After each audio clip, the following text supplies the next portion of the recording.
everybody, Jill here, and welcome to Keto Living After 50.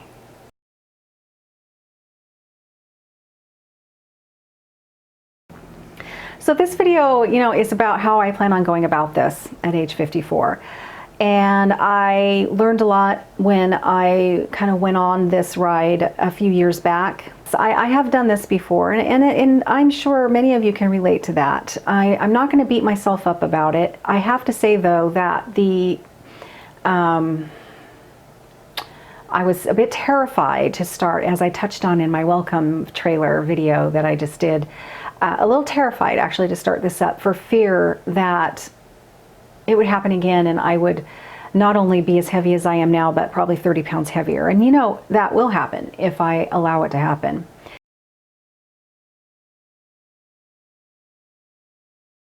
I'm keeping it simple, and I'm going to always keep it simple.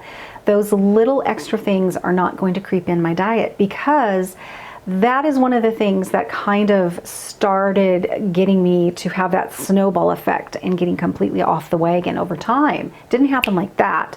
It was definitely sort of over a period of time.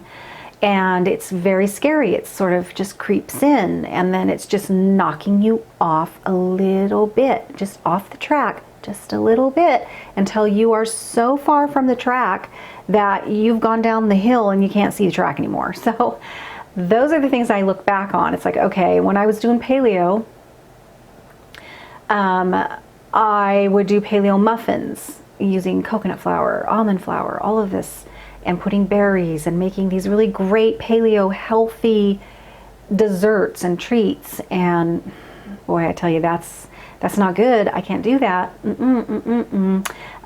may be paleo, but in my head, it's triggering a little response that's saying, give me more, I want more.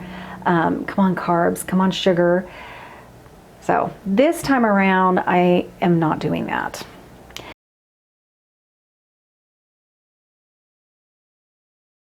Remembering to keep focus on the all over picture, brain health, fibromyalgia, chronic fatigue, serious brain fog, huge brain fog, lots of it. Eating bad is made that so bad. I am in this fog that is dense, so thick. It's amazing that I can get a word out. And I have times when I'm recording, I have another channel on YouTube, and it is a lot of fun. It's for mature women, and it deals with all the things that we deal with as we age. And I was going to actually put this on that channel, but I wanted to segregate it. I wanted it to be its own separate thing, because it's all about the aging journey, thinning hair. I'm an esthetician as well, so I talk about skincare, aging, how to tweak things. I do makeup tutorials. It's a lot of fun. But there's been times when I have just had to stop recording because I cannot get my mouth to work, and it's like I drank a ton of wine or something, and I don't drink at all, so that's a little scary. So, yeah, my brain fog has been through the roof. So yeah, brain health. There's a book that you may want to pick up that will help you focus on something other than weight loss. And if you're like me, I am terrified of, Alzheimer's and all of that. My dad got that. So when I read the book Grain Brain, it's by a doctor that specializes in the brain. I need to reread it. It was several years ago when I did, and I need to reread it again, because those are the kinds of things that really kind of get me going and keep me focused in keeping on.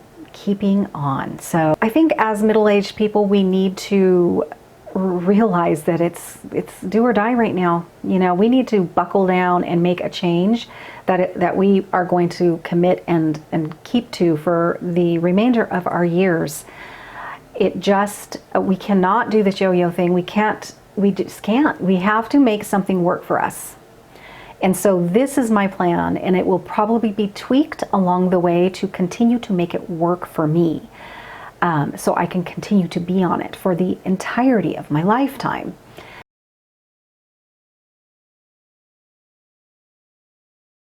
And one of the things I know, carbs they can't. So my plan is to remain focused on the big picture and to make sure that I revisit my doctor. I think that's an important piece of the puzzle, and I can work with her, make sure blood work and all of that is being done, and keeping tabs and on me and all of that. I think that's so important.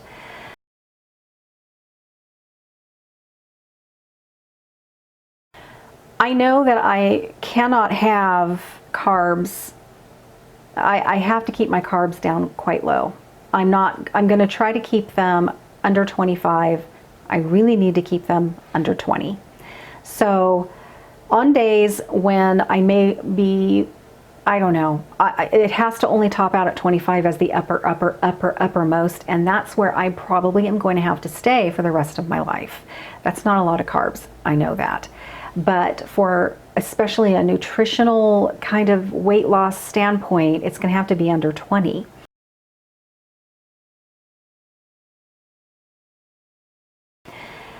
Something that I do not plan on doing unless down the way things aren't happening, I'm doing things that I feel I'm doing right, but I'm not feeling healthier, I'm not feeling any changes, I'm not seeing, any fat loss, then yes, I will start looking at my macros.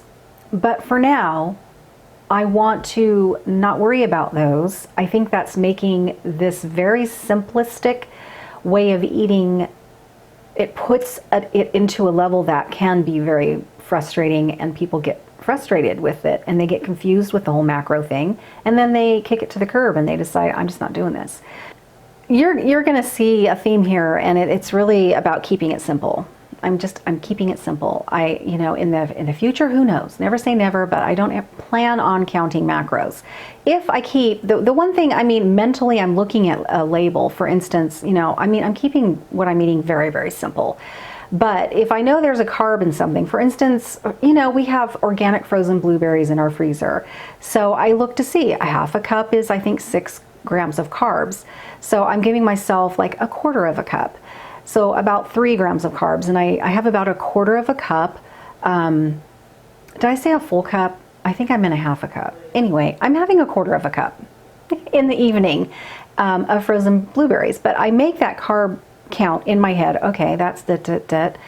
And I just kind of do a mental note of my dinner, like, okay, I'm having cabbage, putting, whatever.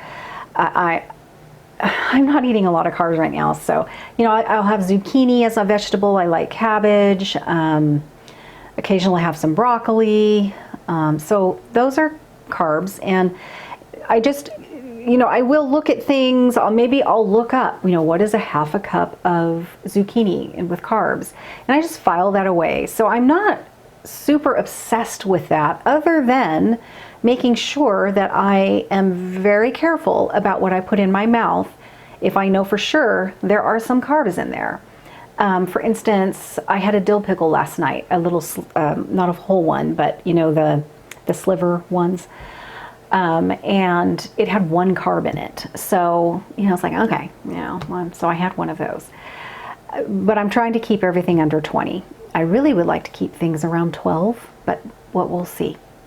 So, yeah, and that's something that I'm going to have to do for the long haul, forever. So, as long as you're keeping your carbs under 20, and you're eating good healthy fats, and you're having some protein, not a ton of protein, but you're having some protein, you're fine. I really just don't think it needs to be that complicated, but we'll see. We'll see.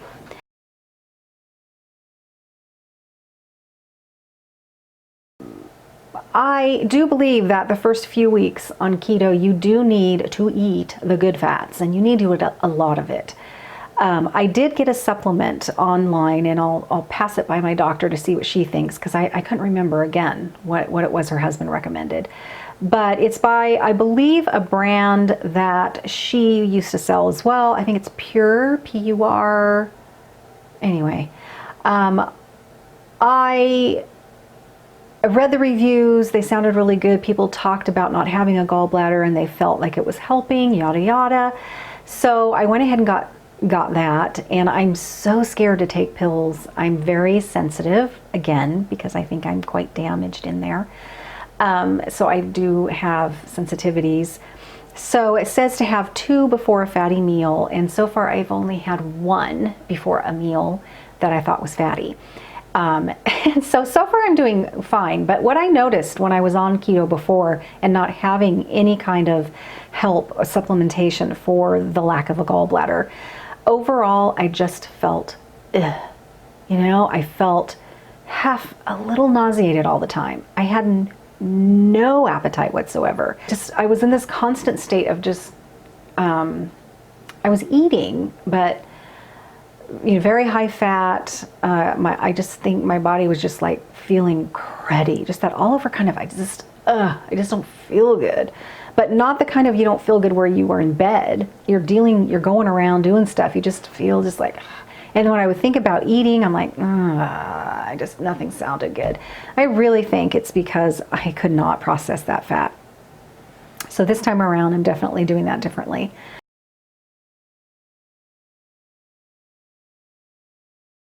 So anyway, in the first few weeks, yes, I've actually cut down a little bit on the amount of fat that I'm eating right now. But in the beginning, let's see, I started on the 30th and today is the 17th. So it hasn't been that long. I think it's so important to definitely eat a lot of good fat in the beginning. Just everywhere you can, put butter on your veggies, cook your stuff in good fats, do the butter coffee in the morning, just find anywhere you can to get that good fat in there. Because you need to tell your body, okay, look, you're not getting the carbs anymore, but you are going to be getting this fat, and you're going to be using this fat for energy. So I'm giving it to you. You're just going to take it and you're going to use it for energy.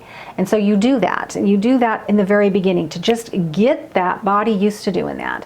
Well, if you continue to do that and to give it all it needs and then some, it's never going to take it off your body. It's never going to eat the fat and eat. I like to think of it as eating. Start working on the fat and getting rid of it on your body because it knows it's getting it from your food. So eventually you have to kind of slow off on that fat in your diet. Not completely, because you will not feel satiated, but just that amount that you should do in the beginning, because you've got to get your body to go, okay, I'm not getting it there. I am burning fat now for energy. So she got a lot going on here. I think I'm going to eat that. So that's the plan. So I still do the fat and I cook stuff on butter. I just don't. For instance, I made us some chicken soup, and I made the soup and I sauteed the vegetables first in like butter and all of that and get them soft. So there was butter and olive oil and whatnot in the soup to begin with, but I would dish myself out a bowl of soup and I would put like a tablespoon of Kerrygold, I love Kerrygold butter, in there and ate that. And I even wanted a second helping. I put about a half a tablespoon, it was a smaller helping, in that and ate that. So, I was really putting the fats in and getting my body used to that. I have a butter coffee in the morning, the kind of a bulletproof sort of coffee, and that satiates me. As for instance, I don't know what time it is today. I don't know what the time is. Let me check. Oh wow, see, it's 3:30. I'm not even that hungry. And I had my collagen coffee / bulletproof / you could call it butter coffee. I omit the butter now, but I have other fats in it. I had that this morning around 8, and I am not hungry yet.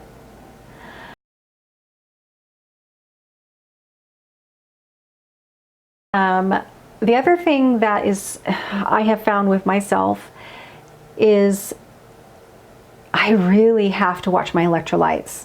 Really, really have to watch them. And I didn't do that before. And I'm surprised that she didn't address that, because when I sent my other daughter to her, that was the first thing that she put her on was, you need to take an electrolyte.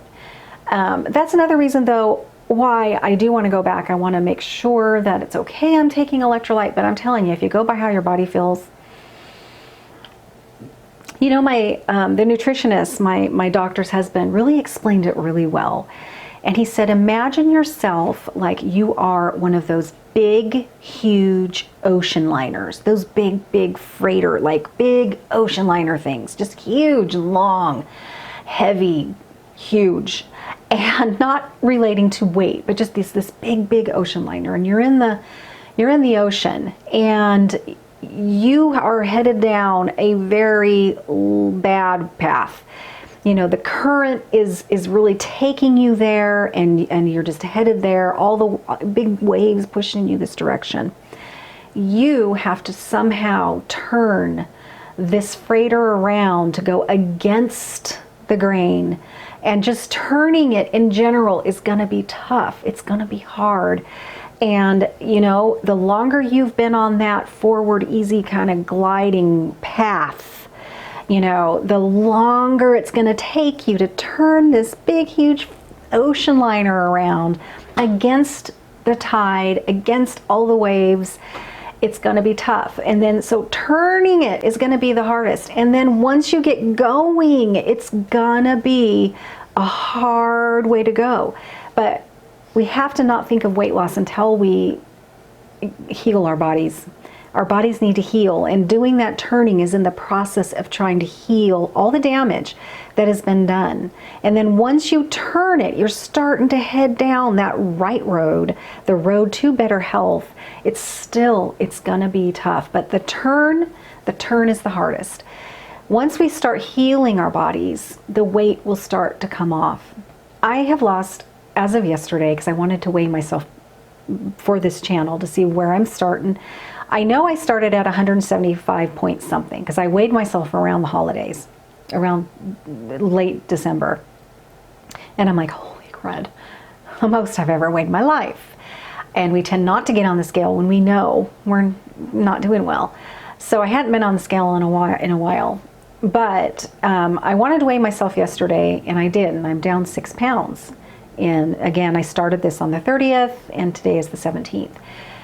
That's water. That's all water. You know, you eat carbs and that's just how it's all in your body, in this water, and now your body is just kind of releasing all of this. So I know that is all water. And the next time I get on the scale, I may actually have gained a portion of that back. But, you know, we'll see. But the body's not really going to start just kind of shedding that fat until we start healing. The healing needs to come first, and then the weight loss, the real weight loss, that is the kind that will stay off, that is going to make significant difference in your health, will happen. So we have to heal first, and it's going to take a while. It wasn't overnight. It seems like it's overnight, but the real damage that I've done to my body has taken me several years. So it's going to take me a while to turn things around. All right, guys, I'm gonna go for now. Please comment down below. Let me know how you're doing. If you've started, how long, if you have already, how long you've been doing this, how you're feeling. Any things that you've had to tweak to make things work a little better for you. I would love to read your comments down below. I definitely hope you'll consider subscribing. I'm going to be doing one video every day for 30 days just to kind of kickstart my channel and to quickly kind of give those of you an overview of what you can expect here. All right, have a lovely day. If it's in the evening, I hope you sleep well. Bye-bye.